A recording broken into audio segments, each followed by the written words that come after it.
அப்ப எழுந்து பார்க்கின்ற பொழுது அவன் என்ன செய்கிறான்? ஒரு தனிமையை உணர்கிறான். அயர்ந்த நித்திரையிலிருந்து அதுவரை அவன் தனிமையை உணரல. நன்றாக பாருங்கள், அயர்ந்த நித்திரைக்கு முன்பாக அவன் தனிமையாக இருப்பத என்ன எல்லாம் ரெண்டு ரெண்டா வருது, ஏன்னா நம்ம மட்டும் ஒத்தில் இருக்கணும் அவனுக்கு கேட்கவே இல்லை. ஹல்லேலூயா. ஜோடி ஜோடியா வருது, நம்ம ஜோடியா இருக்கும் அவன் நினைச்சல ஃபீல் பண்ணல. அயர்ந்த நித்திரையில் இருக்கிறான், எழுந்து பார்க்கிறான். எழுந்து பார்த்த உடனே அவன் என்ன செய்றான்? எழுந்து பார்த்த உடனே அவன் தனிமையா இருப்பதை, தன்னிடத்தில் ஏதோ போனதை அது உணர்ந்ததுனாலே, தன்னிடத்தில் ஏதோ ஒன்று போயிருச்சு. கொஞ்சம் முன்னால வெயிட்டா இருந்துச்சோ இல்ல, ஏன்னா ஒரு பக்கம் என்ன செய்யுது, எலும்பு முன்னால ஆனா விழா எலும்பு இருந்துச்சு, இப்ப விழா எலும்பு ஏன்னா நல்லா சதை பெண்ட் ஆகுது, எப்படியும் ஃபீல் பண்ணான்.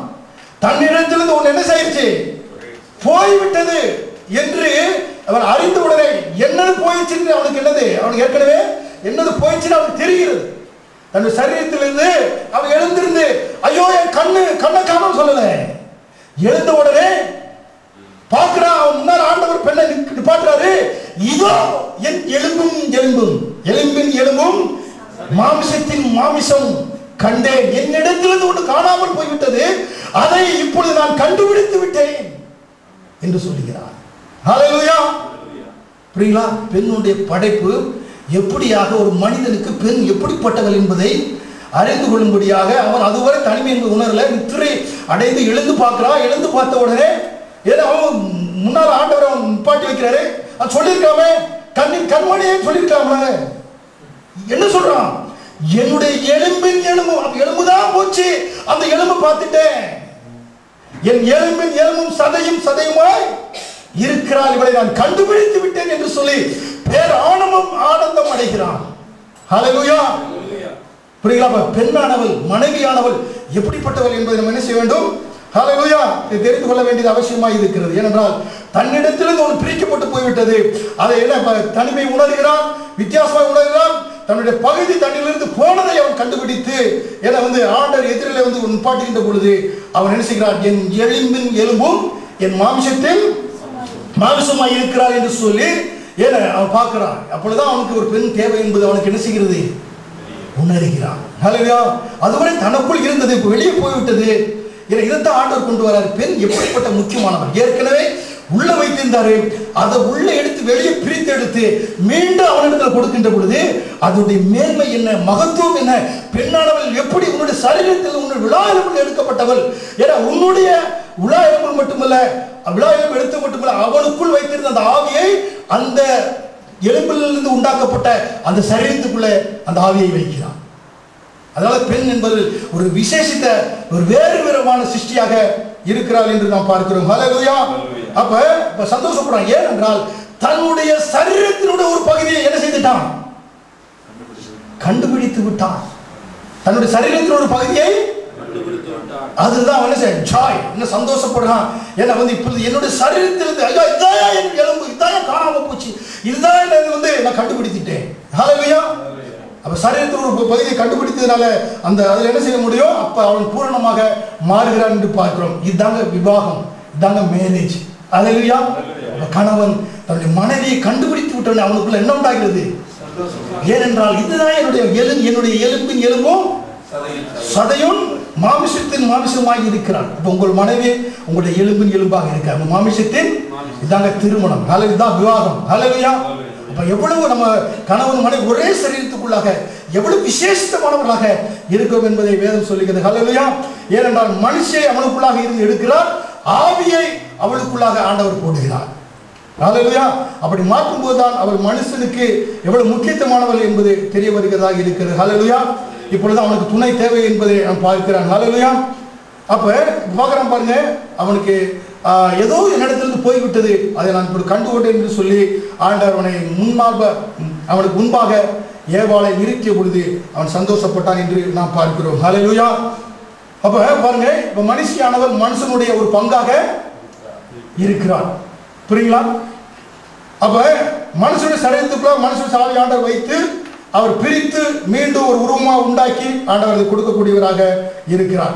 அப்ப மனுஷியானவள் மனிதனிலிருந்து மனுஷனிலிருந்து எடுக்கப்பட்டவள். ஹல்லேலூயா.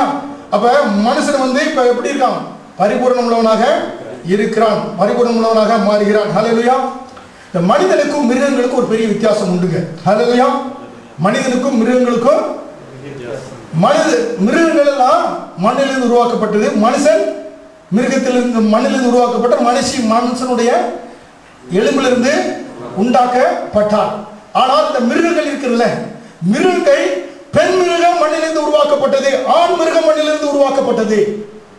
ஹல்லேலூயா. ஆண் மிருகத்தினுடைய எலும்பிலிருந்து பெண் மிருகம் உண்டாக்கப்படவில்லை. ஹல்லேலூயா. அப்ப ஆண் மிருகம் மண்ணிலிருந்து உருவாக்கப்பட்டது, பெண் மிருகம் மண்ணிலிருந்து உண்டாக்கப்பட்டது. ஹல்லேலூயா. ஆனால் மனிதன் அப்படி அல்ல. மனுஷன் மண்ணிலிருந்து உருவாக்கப்பட்டான். மனுஷியோ மனிதனுடைய விழா எலும்பிலிருந்து உடுக்கப்பட்டான். அதனால தான் மிருகங்களுக்குள்ள விபச்சாரமோ வேசித்தனமோ கிடையாது. அது எப்படி வாழ்ந்து விட்டு செல்லலாம். மனிதன் அப்படி வாழக்கூடாது என்பதற்காக மனிதனுடைய எலும்பிலிருந்து மனுஷை ஆண்டவர் உருவாக்கினார். ஹல்லேலூயா. அதை நாம் தெரிந்து கொள்ள வேண்டியது மிக மிக முக்கியம். இல்லைனாக்க மனுஷியை ஒரு மண்ணில் இருந்து உருவாக்கி இருக்கலாமே. இவர்கள் எவ்வளவு ஒருவர் சார்ந்து ஒருவர் சரீரத்தினுடைய அங்கமாக பங்காக இருக்கிறார். அப்ப டைவர்ஸ் என்பது ஒரு சரீரத்தை இரண்டாக பிளப்பது போல ஆண்டவர் அதை வெறுக்கிறார். தெரிந்து கொள்ள வேண்டும். மனைவியானவள் நம்முடைய சரீரத்தில் எவ்வளவு அங்கமாக இருக்கிறாள், பாற்றாக இருக்கிறாள். மிருகத்தை போல அல்ல. மிருகங்கள் எப்படி வாழலாம் என்றால் ஆண் மிருகம் அது மண்ணில் உருவாக்கப்பட்டு பெண் மிருகம் ஆண் உண்டாச்சு. ஆண் மிருகத்தை சார்ந்து பெண் மிருகம் வாழ வேண்டிய தேவையில்லை. பெண் மிருகத்தை சார்ந்து ஆள் வாழ தேவையில்லை. அதுக்கு அதுவாட்டி பூமியில பிறந்து அதுவாட்டி போயிட்டே இந்த திசைக்கு இந்த திசைக்கு போயிட்டு இருக்கும். ஆனால் கணவன் மனைவி அப்படி அல்ல. ஒருவரை சார்ந்து ஒருவருடைய சரீரத்து அங்கமாக இருப்பதனாலே ஒருவரை இணைந்து ஒருவருக்கு ஒருவரே வாழ வேண்டும் என்பதற்காக கர்த்தர் ஆணிலிருந்து பெண்ணை உருவாக்கினார். அவர்களுக்குள் வேசித்தனம் கூடாது என ஒரே சரீரமாக இருக்கிறார்கள் என்பதற்காக. ஹல்லேலூயா. அதனால்தான் மிருகங்களுக்குள்ளாக ஒழுக்கக்கேடு, விபச்சாரம் என ஏதாவது மானபங்கம் இருக்குதான், அதை ஆண்டவர் விட்டுட்டாரு. எப்படி போய்க்கோ. ஏனென்றால் இந்த பெண் மிருகம் மண்ணிலிருந்து எடுக்கப்பட்ட, ஆண் மிருகம் மண்ணிலிருந்து எடுக்கப்பட்டது. ஆனால் மனிதன் அப்படி. ஹல்லேலூயா. அதனால தான் மனிதனுக்கு ஒரு எக்ஸ்க்ளூசிவ் ரிலேஷன்ஷிப், நமக்கு ஒரு விசேஷித்தமான உறவு ஆணுக்கு பெண்ணுக்கும் கொடுக்கப்பட்டிருக்கிறது. ஹல்லேலூயா. ஆனால் மிருகங்களுக்கும் அப்படி அல்ல. அது எப்படியாவது வாழ்ந்து விட்டு செல்லலாம். ஹல்லேலூயா. அப்ப மனுஷன் தனக்கென்று நியமிக்கப்பட்ட தன்னுடைய விழா எழுதில் எடுக்கப்பட்ட மனுஷிக்காக வாழ்கிறான்.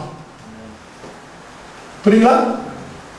இதை நம்ம தெரிந்து கொள்ளணும். ஆவியிலே இதுதான் நம்ம ஸ்பிரிச்சுவல் ரியாம், அதை நம்ம தெரிந்து கொள்ள வேண்டியது மிக மிக அவசியம். ஹல்லேலூயா. ஏன்னா மனிதன் அப்படியாக ஆண்டவர் சிருஷ்டித்தார். மனுஷனுடைய பங்காக மனுஷி இருக்கிறார். ஏன்னா ஆகையால் மனுஷன் இதை மீறுகிற வேளையிலே மனுஷனுடைய பங்காக மனுஷி இருக்கிறார். அப்ப மனுஷி மனிதனுடைய ஒரு பாட்டாக இருக்கிறார். இதை மீறுகிற வேளையிலே அவன் மிருகத்தை போல வாழ்கிறான். புரியுங்களா? இந்த கான்செப்டை மீறுகிற போதுதான் மனுஷன் மனைவிய மிருகத்தை போல நடத்தலாம். புரியுங்களா? அவன் மிருகம் என்று அழைக்க வேண்டியதாக இருக்கிறது. ஹல்லேலூயா. இப்ப மிருகங்களுக்கும் மனிதனுக்கும் உள்ள உறவு என்ன? அதுக்கு ஆத்மா இருக்கிறது, நமக்கு ஜீவாத்மா இருக்கிறது. அதற்கு ஆண் மண்ணில் உருவாக்கப்பட்டு பெண்ணு மண்ணில் உருவாக்கப்பட்டது. மனுஷன் அப்படி. ஹல்லேலூயா. அதனால தான் நாம் இஷ்டப்படி நம்ம வாழ முடியாது. ஹல்லேலூயா. இந்த ஆலயம் தேவனுடைய, இந்த சரீரம் தேவனுடைய ஆலயமாக இருக்கிறது. அதனால இந்த சரீரத்தை நம்ம இஷ்டப்பட்டு வாழ முடியாதுங்க. இது விலக்கிரயம் கொடுத்து ஆண்டவர் வாங்கி இருக்கிறார். இதற்கு சொந்தக்காரன் ஒரு நாள் இதை கிளைம் பண்ணுவார். ஹல்லேலூயா. ஹல்லேலூயா. அதனால இந்த சரீரம் நமக்குரியது அல்ல. சரீரம் அவருடைய ரத்தத்தை கல்வாரி சிலுவையில் சிந்திய ரத்தத்தினாலே கிரயத்துக்கு வாங்கப்பட்டீர்கள் என்று 1 கொரிந்தியரில் பார்க்கிறோம். ஹல்லேலூயா. அந்த கிரயத்துக்கு அவர் சொந்தக்காரராக இருக்கிறார். அப்ப மனிதன் இந்த கான்செப்டை மீறி மிருகத்தை போல வாழ்கின்ற பொழுது அவனுடைய சரீரத்தில் வியாதிகள் வருகிறது. மிருகத்தை போல கோயில் கடை போல திரிஞ்சானா வாயில் என்ன வருகிறது? அவனுக்கு சரீரத்தில் வியாதிகள் வர ஆரம்பிக்கின்றது. ஹல்லேலூயா. சரீரம் மட்டுமல்ல, மனது என்ன செய்கிறது? பாதிக்கப்படுகிறது. ஹல்லேலூயா.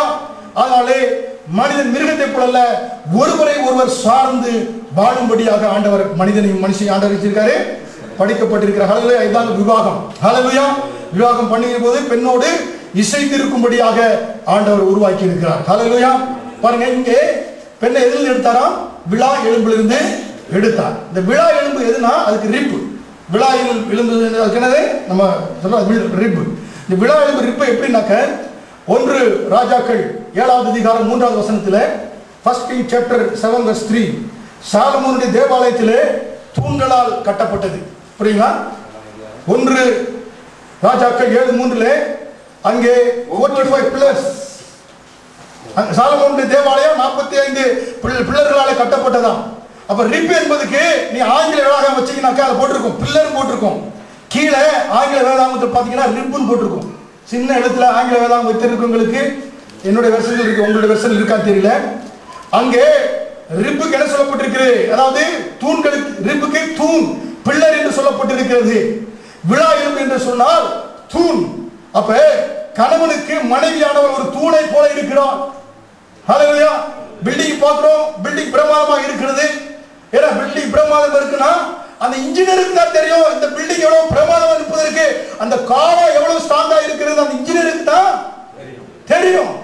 இன்றைக்கு பார்ப்பதற்கு நெப்போலியன் அப்படி இருக்கிறார், நல்லா இருக்காரு, குடும்பம் இருக்காரு, அங்க அவருக்கு ஒரு தூணாக மனைவி இருக்கிறார். அதனாலதான் அந்த குடும்பம் செழித்திருக்கு. அது வெளியே பார்க்கிறாங்க, இவர் பேர் வருது. அந்த குடும்பம் நிற்பதற்கு யாரு காரணம்? ரிப்பு. அந்த தூண் யாரு? மனைவியானவள். ஹல்லேலூயா. மனைவியானவள் ஒவ்வொருவருடைய கணவனுக்கு எப்படியா இருக்கிறார்? சொல்லுங்க, என்னுடைய மனைவி சொல்லுங்க. ஒவ்வொருத்தரும் அவங்க மனைவி சொல்லுங்க, விசுவாசம் இருக்கு சொல்லுங்க. என்னுடைய மனைவி என்னுடைய வாழ்க்கையிலே எனக்கு தூணா இருக்கிறார். ஹல்லேலூயா. ஹல்லேலூயா. அப்ப ஆண்டவர் பிள்ளராக ரிப்பாக ஆண்டவர் என்ன செஞ்சிருக்காரு? வைத்திருக்கிறார். ஹல்லேலூயா. அப்ப பிள்ளை என்ன செய்யுது? கட்டிடத்தை என்ன செய்கிறது? பிள்ளை என்ன செய்யுது? கட்டடத்தை தாங்குகிறது. ஹல்லேலூயா. சரி, அந்த தாங்குறதுனால நீங்க நல்லா தாங்கணும் அம்மாவை. ஹல்லேலூயா. தாங்கி தாங்கி என்று செய்யணும். ஹல்லேலூயா. தாங்குறதுன்னு சொல்றேன், நல்லா கவனிக்கணும். ஹல்லேலூயா.